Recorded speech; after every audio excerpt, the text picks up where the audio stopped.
Mbote bandeko balandi ya radio lokole bisika nyonso tu bozwami ngai kombo na ngai Fiston Pelende nde tokutanaka obo mesano ko beta masolo ya ba réalité ya vie na biso ezoleka kasi lelo toye tolobaki désormais tokobanda ko beta masolo kaka ba réalité na vie na biso te ata masolo ya mboka tobanda ko ya ko solola po eza mboka na biso il faut to solola masolo pona ko bongisa kaka esika mabezali to bongisa pona mboka na biso ekende liboso.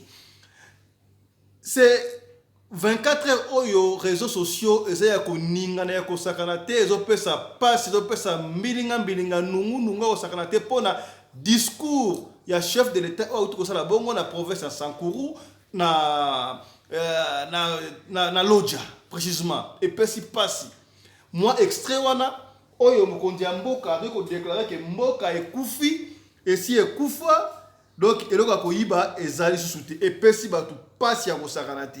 Et c'est nous. Il y a un autre solo là par rapport au discours. Là, tout le monde a discours au Mukena. Pour la Congo, pas congolais. Toye pour na koyiba mboko te ko boma yango te. D'ailleurs eloko ko bomeza susu te po ese kufa. Voilà, bolandi hein. Toyo ka susu. Pour na la Congo, pas congolais. Toye pour na koyiba mboko te ko boma yango te. D'ailleurs eloko ko bomeza susu te po ese kufa. Voilà.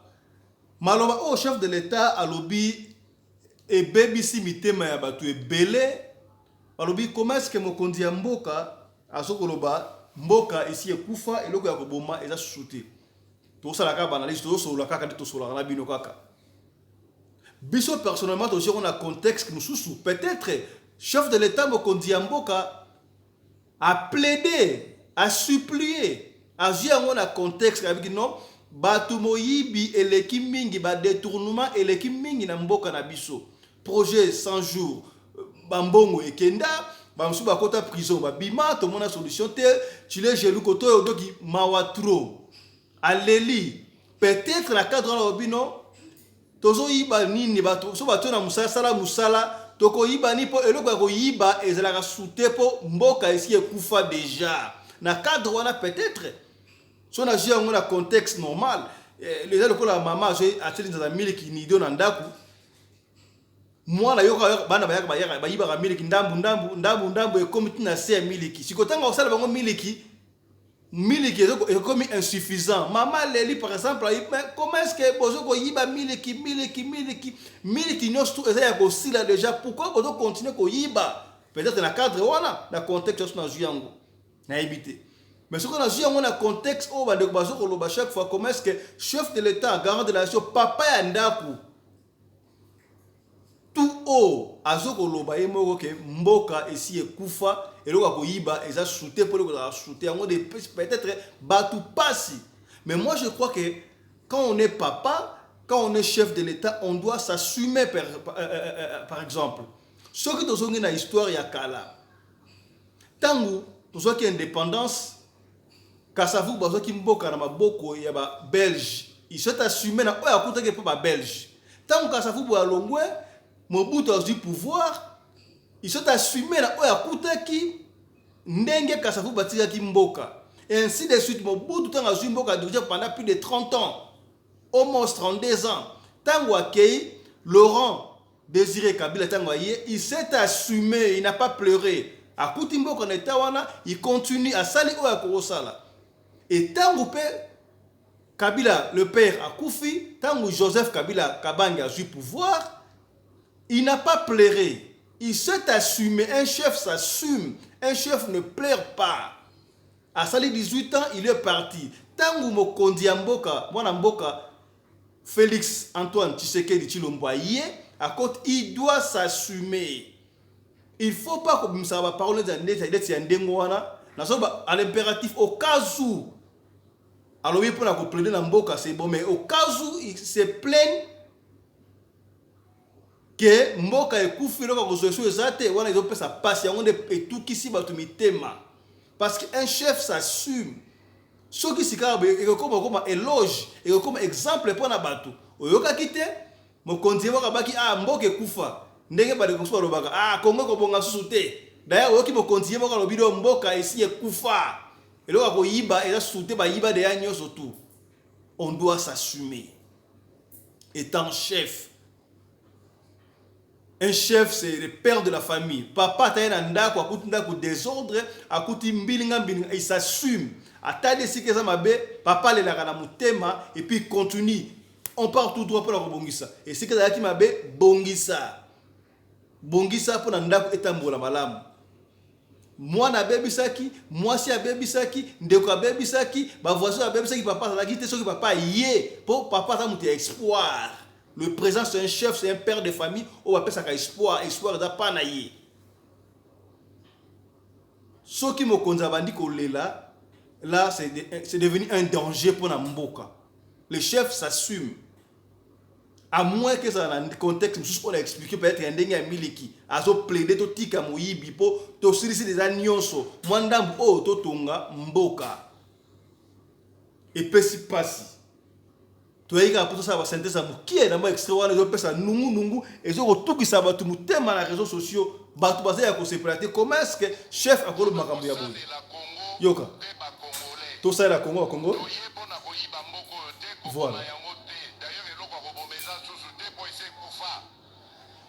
Et le quoi yakoboma ezali sous-souté pour essayer kufa parole wande ezo bebi samite ma ya bato pesi mabe ya kosakarate réseaux sociaux ya ko ningana yango biso ko fanda te to ye koloba ko pesa avi na biso ko plaider pe pona mokonzi ya mboka peut-être alors baki pona ko plaider ko pekisa moyibi to tika ko yiba po mboka ça déjà ya ko kufa to tonga mboka au lieu de continuer ko yiba peut-être na cadre wana.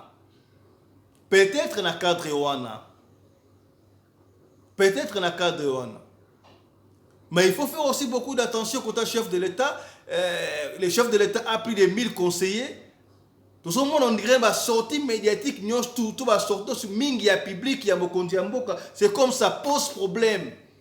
Dernièrement makambu ya mbujima ya isilité terme mo abisa ki wana que je ne maîtrise pas machamelo quelque chose comme machamelo hein na ebito so ni ba lubo ba sunga biso et bebisa ki batu mitema na nuku de silité président akel susu na loja na sankuru abimisi sous terme wana mboka za ya kokufa déjà makasi et pesi pasi tu éviter prochainement et kozala sunini soki to zongi na Londres et pas puis bon kozalobaki non banyamulenge basaba ndeko na biso c'est comme si chaque sortie ya mokonzi ezoko bebisa batu mutema ba conseiller botela ko tona pona ko conseiller mokonzi ya mboka papa as l'exemplaire po ekwesa mitema ya batu te batu bakoya te ko zala malamu mingi te et pesi pasi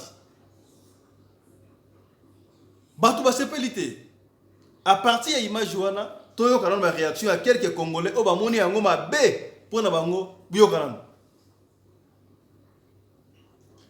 quelques congolais basepelité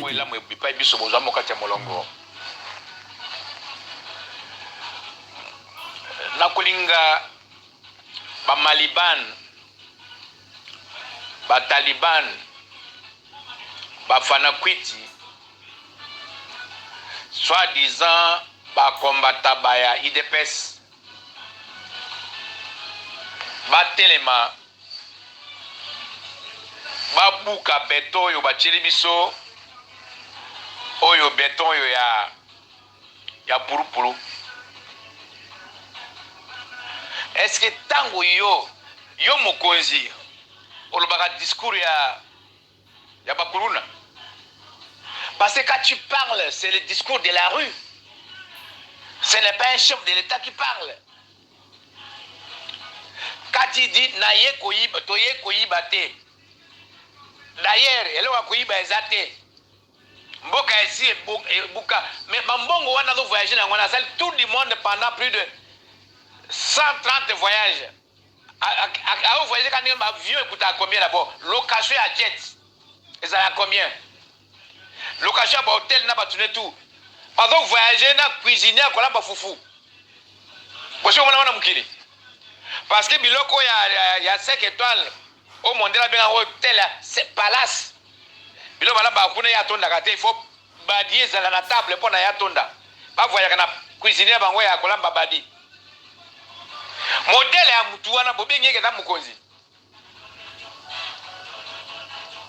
Chaque fois que tu ouvres ta bouche Ça sent mauvais. C'est la diarrhée qui sort de sa bouche. Et cet homme-là, vous osez l'appeler soi-disant béton, soi-disant un homme qui a fait un coup d'état électoral. Mais tout ça, la force de donner à Kabange. Il a sacrifié le Congo pour ses propres intérêts parce que son argent, il veut le sauvegarder au Congo. Mais alors qu'il est venu en botte en caoutchouc. Quand il était taximan en Tanzanie, il avait des millions. Et pourquoi il a osé sacrifier le Congo? Il était...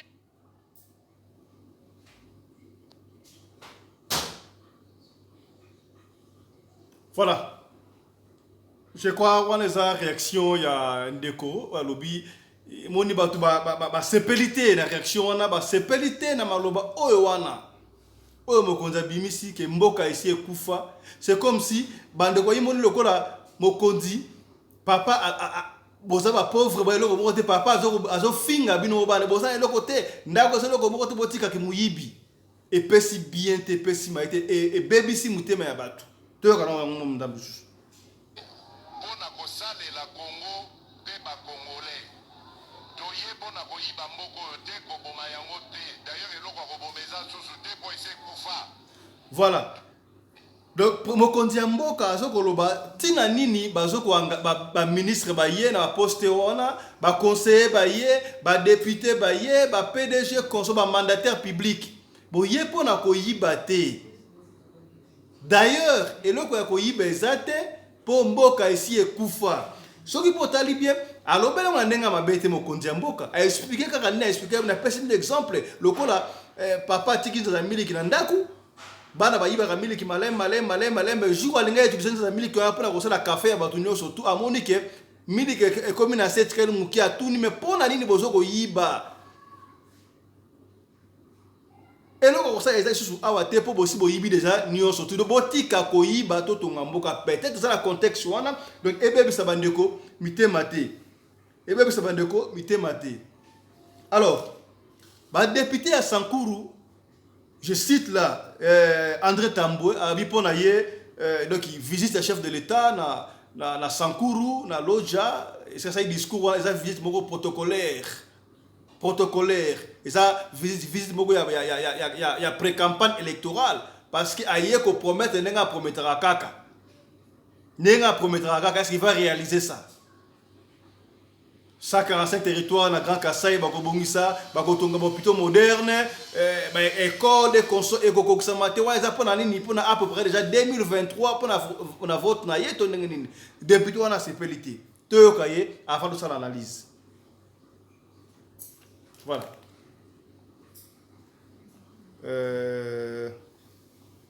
Toyoka député wana. Voilà. Mon analyse, c'est que je suis foncièrement déçu et mes appréhensions de départ se confirment parce que c'est une visite protocolaire qui n'a rien amené de nouveau au Sankuru. Toutes les localités visitées n'ont connu aucune inauguration d'un chantier ou d'un projet de développement quelconque, ni moins une promesse concrète de projets réalisables à court et à long terme.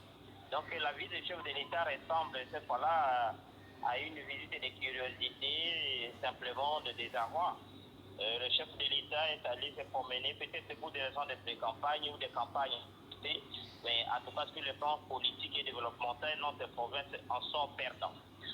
Moi, je n'ai pas confiance à cette visite et je ne crois pas que ça peut bouger des choses dans le sens positif. Sauf qu'au sens négatif, nous avons connu plusieurs incidents malheureux, beaucoup d'accidents, beaucoup de morts inutilement, alors que le chef de l'État ne nous a rien amené de concret comme projet de développement.